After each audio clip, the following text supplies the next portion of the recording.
परम पूज्य प्रथमाचार्य चारित्र चक्रवर्ती आचार्य श्री शांति सागर जी महाराज की, परम पूज्य गुरुवर गुरु आचार्य श्री धर्म सागर जी महाराज की, परम पूज्य वात्सल्यवादी गुरुवर्य आचार्य श्री वर्धमान सागर जी महाराज की, श्रीमद् जैन धर्म की।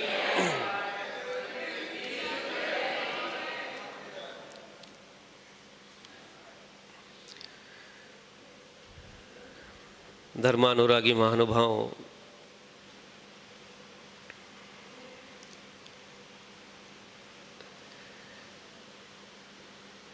आज प्रवेश के बाद पहली धर्म सभा है।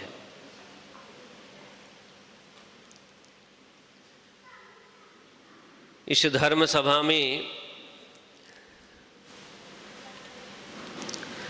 पहले आपको ये थोड़ा ज्ञात करवा दूं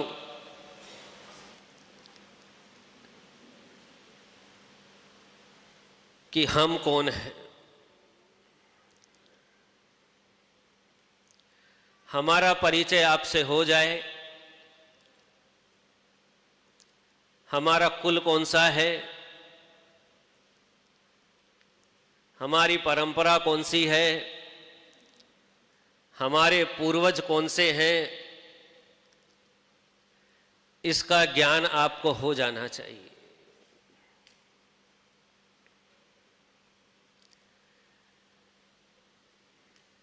हमारे पूर्वजों में भगवान महावीर के बाद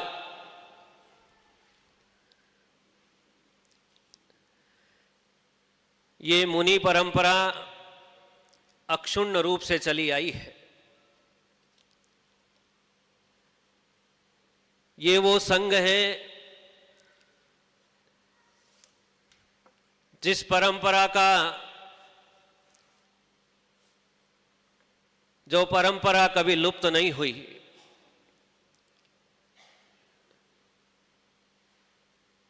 भगवान महावीर के बाद अंतिम श्रुत केवली भद्रबाहु स्वामी, उनके बाद मूल संघ की परंपरा में अनेक आचार्य हुए।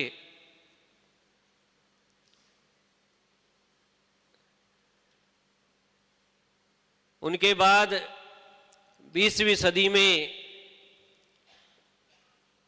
जब ये मुनि परंपरा आई, उसके पूर्व तक आचार्य परंपरा लुप्त हो गई, लेकिन मुनियों की परंपरा कहीं कहीं पर निर्बाध रूप से चली। उस मुनि परंपरा में एक मुनिराज हुए जिनका नाम था देवेंद्र कीर्ति महाराज।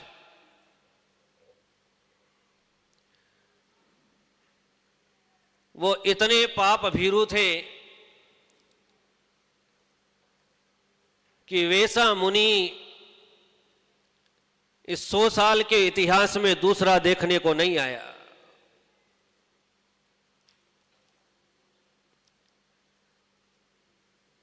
उन्होंने भोजग्राम में जन्मे सातगोड़ा को जब दीक्षा दी, तब उसको ये वचन कहे कि ये मुनि पद बहुत कठिन है। यहां पर लोगों के अभद्र वचन सुनने को मिलते हैं, लोग गालियां देते हैं, पग पग पर कांटे बिछे हुए हैं,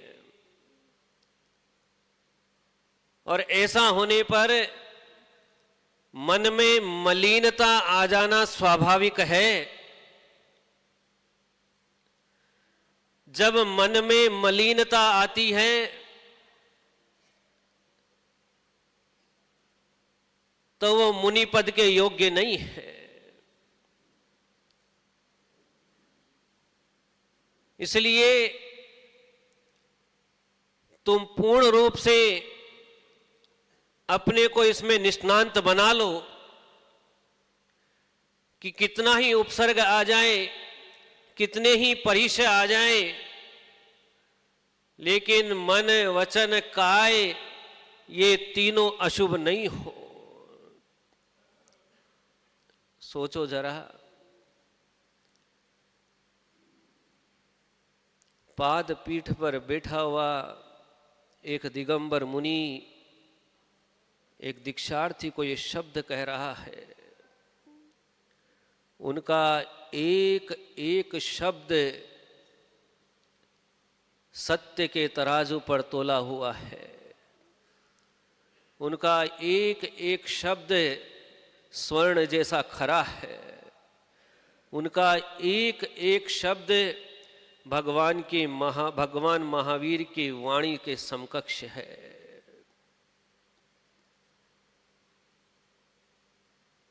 मैंने आपको कुछ कहा, आपके मन में मलिनता आ गई, कोई फर्क नहीं पड़ता। लेकिन आपने मेरे को कहा और मेरे मन में मलिनता आ गई, तो देवेंद्र कीर्ति महाराज कह रहे हैं कि साधु पद के योग्य नहीं है। कितना तैयार किया होगा उन्होंने, कितनी परीक्षाएं दी होगी, कितने परिचय सहन किए होंगे, तब भी उनके मन में लेश मात्र भी कलुषता नहीं आती थी। वो काल था जब दिगंबर मुनि गली में निकलता था तो लोग थूकते थे, उनके आगे विष्टा डाल देते थे, कोड़ों से प्रहार करते थे। तब भी उस देवता तुल्य मुनि के मन में खेद नहीं होता था। सोचो, उन्होंने अपने आप को कितना तपाया होगा, और एक क्षेत्र में नहीं, जीवन के हर क्षेत्र में तपाया उन्होंने। तब जाकर उनके मुख से ये रत्नत्रय जैसे रत्न रूपी शब्द मुख से निकल रहे थे। और जो 20वीं सदी का प्रथमाचार्य होना जा रहा था, वो 7 घोड़ा बोलते हैं कि महाराज, आपके आशीर्वाद से मैंने अपने आप को पूर्णतया तैयार कर लिया है।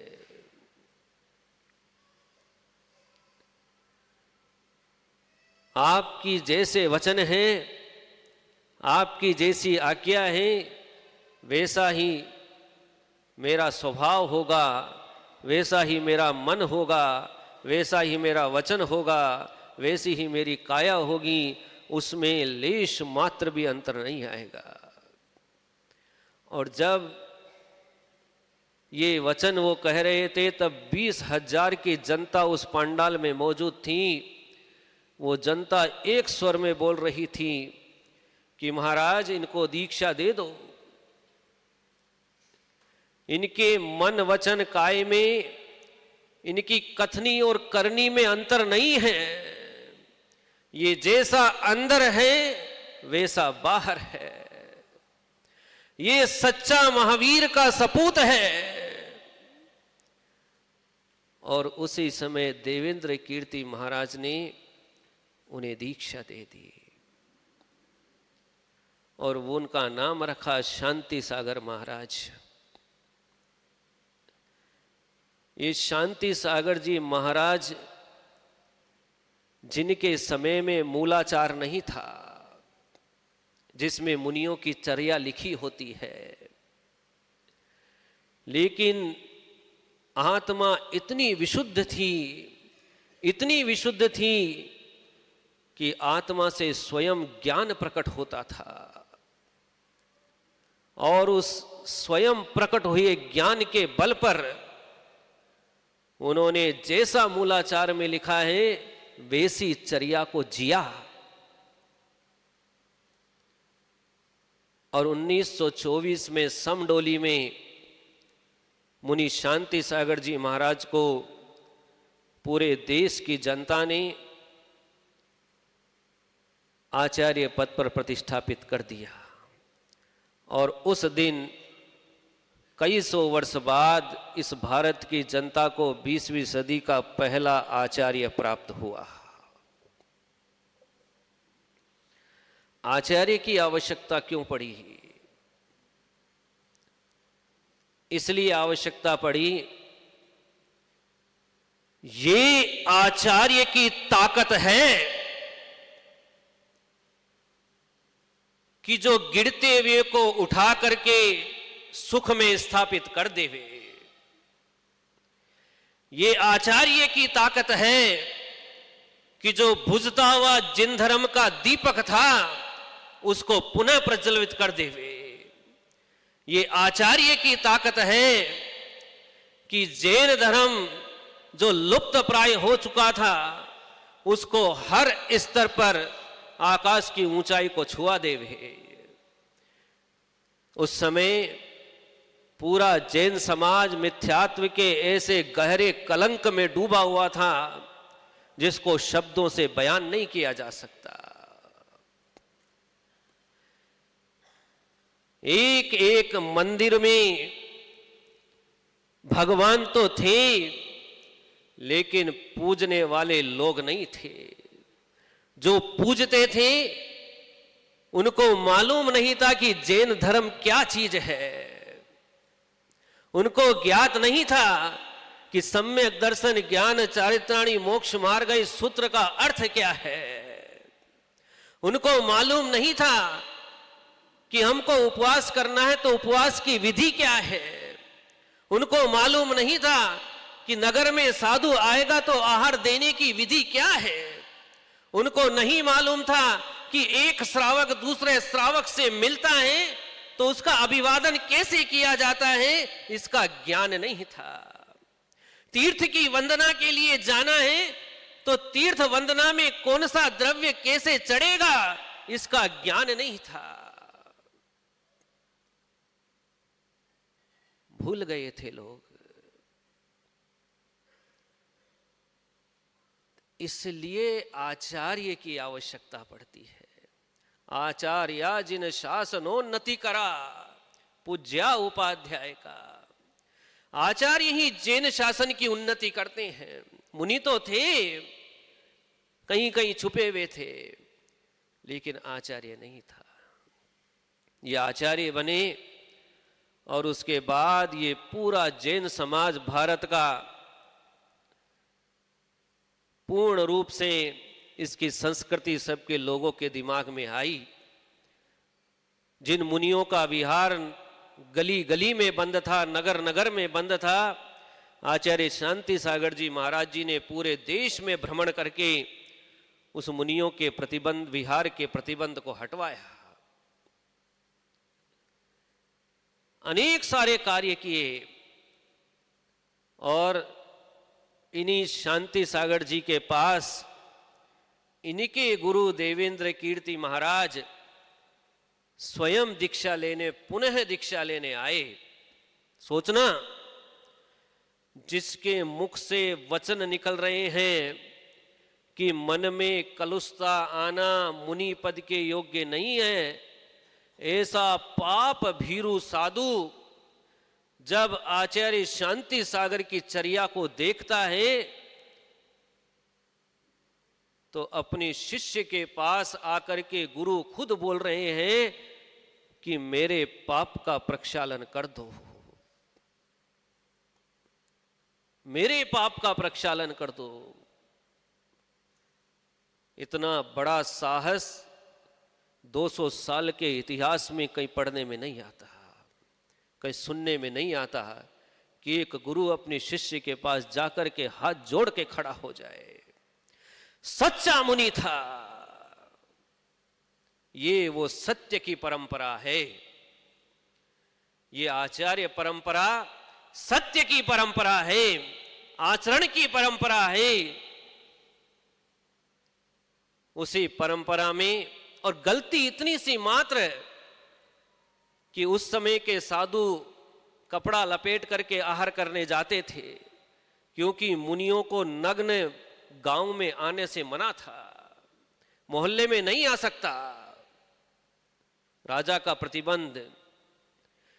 बोले मैंने वस्त्र ग्रहण किया इसलिए मैं सच्चा साधु नहीं, और आकर के अपने शिष्य के चरण में अपना माथा टेक करके प्रायश्चित मांग लिया। इसी परंपरा में आचार्य शांति सागर जी महाराज जी के देवलोक हो जाने के बाद उन्हीं के प्रथम शिष्य आचार्य वीर सागर जी महाराज इनके प्रथम पट्टाचार्य बने। उनके बाद आचार्य शिव सागर जी महाराज इस परंपरा के द्वितीय पट्टाचार्य बने, और शिव सागर जी महाराज जी की समाधि के उपरांत आप सबके प्राणों में बसने वाले आचार्य धर्म सागर जी महाराज इस परंपरा के तृतीय पट्टाचार्य बने। इन सब की जीवनी यदि मैं आपको सुनाने लगूं तो सालों बीत जाए, लेकिन कथा पूर्ण नहीं हो। ऐसा इन पूर्वाचार्यों का जीवन रहा। हम लोग तो उनके नख की भी तुलना नहीं कर सकते अपने आप से, ऐसा उनका जीवन था।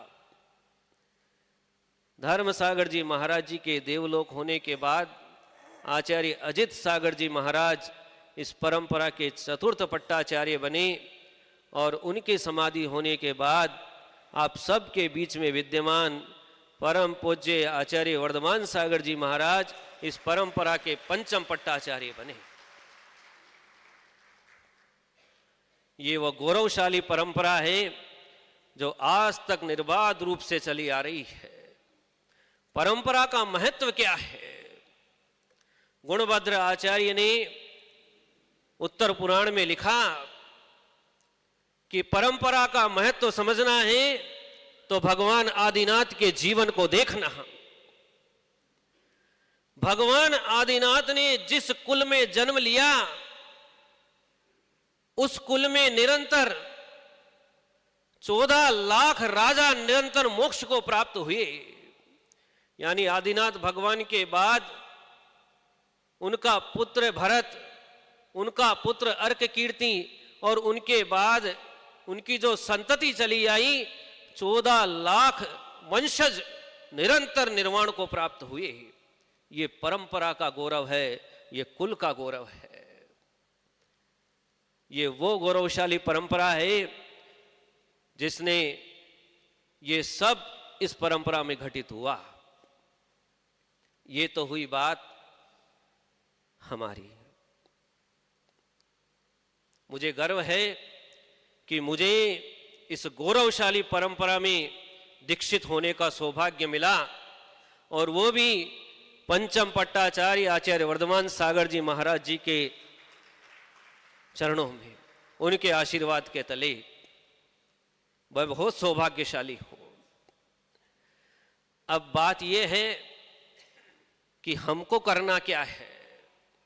हम गुरुजी को तो ले आए, अब गुरुजी को ले आए तो क्या करेंगे? यहां लाकर के बैठाल दें और सुबह शाम दर्शन कर ले में तो पूर्ति हो जाएगी? नहीं। गुरुजी आ गए, अब अपने सारे पापों का प्रक्षालन कर लो। देश में इनसे बड़ा धर्म धुरंधर आचार्य नहीं है। पूरे जैन शासन के सबसे बड़े आचार्य आपके नगर में विद्यमान हैं। अब आपको अपने इस गौरव को आगे बढ़ाना है। उसके लिए गुरुजी आ जावे और गुरुजी की अंजलि में एक ग्रास आहार नहीं जावे। एक ग्रास गुरुजी की अंजलि में आहार नहीं जावे तो सीकर वालों का लाना बेकार है, बेकार है। और यदि गुरुजी आवे और गुरुजी थक जाए आहार लेते लेते तो आपका जीवन सफल है। जीवन सफल है। क्या चाहिए गुरु जी को? कुएं का एक अंजुली पानी चाहिए और वो ताकत आप सब में है। कोई त्याग नहीं करवाते आचार्य श्री, किसी प्रकार के कोई भी त्याग करवाने का नियम नहीं है। वही नियम है जो आपके दादा परदादा पालते थे, उसके अलावा और कोई नियम आचार्य श्री नहीं देते। दुनिया का यदि सबसे कोई सरल आचार्य आहार लेने वाला है बिना नियम के, तो आचार्य वर्धमान सागर है, जो आपको आपके बाप दादाओं की राह पर चलाना चाहता है, आपको सदग्रस्त बना रखना चाहता है, आपको निरोगी देखना चाहता है, आपको स्वस्थ देखना चाहता है, आपके आचार विचारों में शुद्धता देखना चाहता है, और यह चाहता है कि आप भी इनके पथ पर चलकर भगवान आदिनाथ बने। ये भाव इनके मन में है। आपके बाप दादा रात्रि को भोजन नहीं करते थे, यही चाहते हैं। आपके बाप दादा जिनके हाथ का खाना पीना नहीं करते थे, उनके हाथ का खाना पीना बंद कर दो, इतना ही नियम है, इसके अलावा दूसरा कोई नियम नहीं है। राजकुमार जी, गलत बोल रहा हूं? कोई होटल में खाने का मनाही नहीं, कोई बाजार में खाने का मनाही नहीं, आपकी मर्जी, आओ जो खाओ।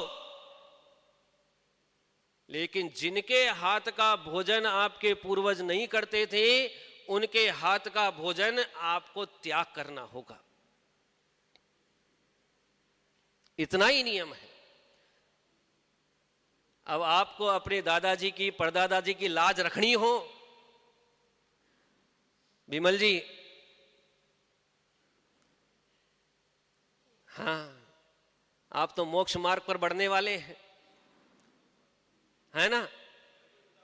तो प्रेरणा स्रोत बनो लोगों के लिए।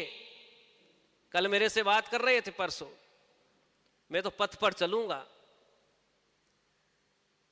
तो प्रेरणा स्रोत बनो।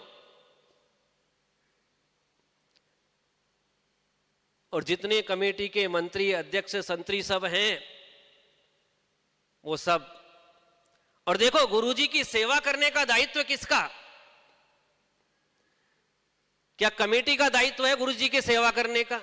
नहीं, गुरुजी की सेवा करने का प्रत्येक व्यक्ति को, प्रत्येक महिला को, प्रत्येक पुरुष को, प्रत्येक बच्चे को अधिकार है। वो ये नहीं सोचे कि मेरे को कहा नहीं इसलिए मैं गुरुजी की सेवा करने नहीं जाऊंगा। ये निमंत्रण देवे कि नहीं देवे, मैंने आमंत्रित कर दिया है कि पूरा समाज आकर के गुरुदेव की सेवा कर सकते हैं, कोई प्रतिबंध नहीं। लेकिन 3 कार्य अपने जीवन में जरूर करना। पहला कार्य है दान देने का। जिसके घर में, जिसके नगर में गुरुजी आवे, दिगंबर मुद्रा आवे, और घर में यदि चरण नहीं पड़े, तो ऐसा सुना है कि वो जो मकान है, वो घर है, वो घर नहीं है, शमशान के तुल्य है। एक भी घर ऐसा नहीं रहे जहां पर दिगंबर मुनिराज के चरण नहीं पड़े, जहां पर आचार्य वर्धमान सागर जी महाराज जी के पगले नहीं पड़े। एक भी घर नहीं रहना चाहिए।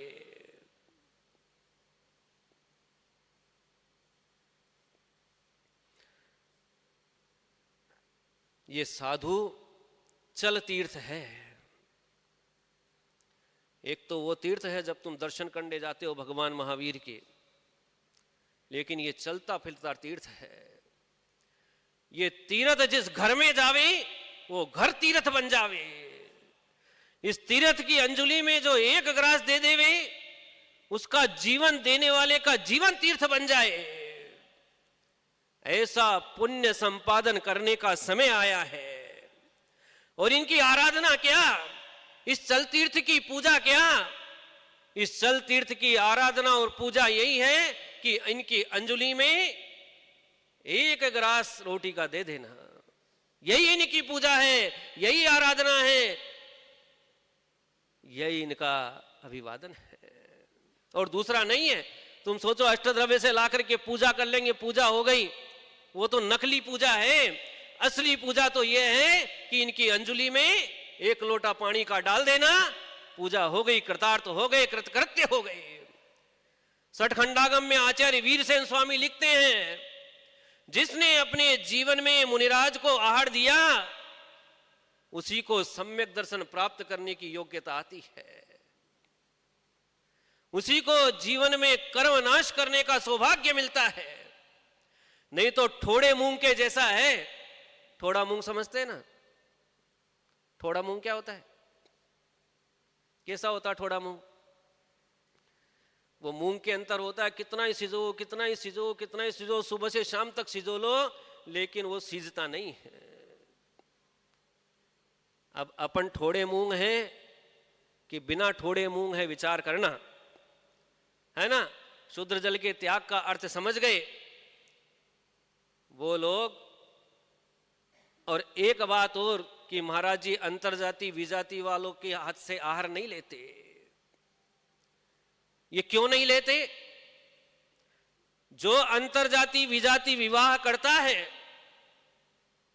उसको आहार देने पर क्या फल प्राप्त होता है, उस जीव के कल्याण के लिए उसे आहार नहीं लेते। त्रिलोक सार में आचार्य नेमिचंद्र सिद्धांत चक्रवर्ती महाराज लिखते हैं, दुभाव असुचि सूद गए पुफ वही जाई शंकरादि कयदाणा विकुवत्ते जीवा कुणरे सुजायन्ते। क्या कह रहे हैं भगवान? आचार्य नेमिचंद्र सिद्धांत चक्रवर्ती आचार्य देव कह रहे हैं कि जो दुर्भावना से युक्त है, त्रिलोक सार में 924 नंबर की गाथा है, नोट कर लो। त्रिलोक सार में 924 नंबर की गाथा है, 924, उसको पढ़ना। वहाँ लिखा है कि जो दुर्भावना से युक्त हो, जो अपवित्र हो, जो सूतक आदि से युक्त हो, जो पुष्पवती महिला हो, जो जाति संकर हो, ऐसा जो कोई स्त्री पुरुष आहार दान करता है वो मर करके कुभोग भूमि में जन्म लेता है। वो मर करके कुभोग भूमि में जन्म लेता है। ये कुभोग भूमि क्या आती है भी बता देता हूं। वह कुभोग भूमि में जाकर के मनुष्य बनेगा, कैसा मनुष्य होगा? उसको वहां मिट्टी खाने को मिलेगी, रोटी खाने को नहीं मिलेगी। एक कान वाला होगा, कोई एक पैर वाला होगा, कोई चपटे मुंह वाला होगा, किसी के एक नाक होगी एक नहीं होगी। ऐसे विचित्र प्रकार का मनुष्य बनकर के और वहां पर दुख भोगता है। क्यों? क्योंकि उसने भगवान महावीर की परम पवित्र परंपरा में ये आहार दान दे करके पाप कमा लिया। तो उस पाप से बचाने के लिए कुभोग भूमि में नहीं जाओ, इसलिए ये गुरुराज उन लोगों से आहार नहीं लेते। लेकिन वो लोग गुरुदेव की भक्ति कर सकते हैं, आहार दान नहीं दे करके और अन्य प्रकार से कितनी प्रकार की भक्ति करके और देव पद प्राप्त कर सकते हैं, सुभोग भूमि में जा सकते हैं, अनेक प्रकार के मनवांछित भोग प्राप्त कर सकते हैं, साथ ही से पुण्य का अर्जन कर सकते हैं। लेकिन भगवान की आज्ञा को मान करके कार्य करेंगे तो मिलेगा। इसलिए ये भगवान जी आपका इतना ध्यान रखते हैं, हमारा कोई बिगड़ने वाला नहीं है। यदि आप झूठ बोल करके हमको आहार भी दे जाओ तो हमारा नहीं बिगड़ेगा, जो देगा वो जाएगा। उसकी रक्षा के लिए ऐसा नियम रखते हैं, क्योंकि इनको तो प्राणी मात्र से प्रेम है। ये तो चाहते हैं कि हर जीव का भला हो, हर जीव रत्नत्रय को प्राप्त करके निर्वाण को प्राप्त करे। इसलिए वो इतनी करुणा भीतर में भरी हुई है, उस करुणा के प्रसाद से उन लोगों से आहार नहीं लेते। अब वो लोग अपने मन में हीन भावना नहीं रखे। वो लोग यदि भगवान महावीर के सच्चे अनुयायी हैं तो भगवान की आज्ञा पालन करके मैं भगवान महावीर की पूजा करता हूं, भक्त हूं, ऐसा गौरव अपने भीतर रखें और उनकी आज्ञा को पालन करने में अपना गौरव समझे। हीन नहीं है, हो गया मेरे कर्म के उदय से, लेकिन आगे में जो पुण्य का संपादन कर सकता हूं वो अन्य प्रकार से पुण्य का संपादन करके अपने जीवन को कृतार्थ कर सकता है। और यदि हीन भावना ले आए तो धर्म से दूर हो जाएगा, और जो धर्म से दूर हो जाता है उसका पतन निश्चित है। इसलिए गुरुदेव कहते हैं कि मेरा तो सबको आशीर्वाद है, सबके लिए आशीर्वाद है, सबका कल्याण होना चाहिए, इसलिए नियम वही रखते हैं जिससे आपका आल बाल गोपाल सबका कल्याण हो। तो बंधुओं, पहली बात तो ये कि दान देना चाहिए, और दूसरी और तीसरी बात कौन सी याद रखनी है वो अपन अगले दिनों में चर्चा करेंगे। तो आज कौन सी बात याद रखनी है? क्या बोले आप? दान क्या करना चाहिए? लेना चाहिए, है ना? कौन सा दान देना चाहिए? कौन सा दान देना चाहिए? कौन सा दान देना चाहिए? बोलिए परम पूज्य गुरु आचार्य श्री वर्धमान सागर जी महाराज की।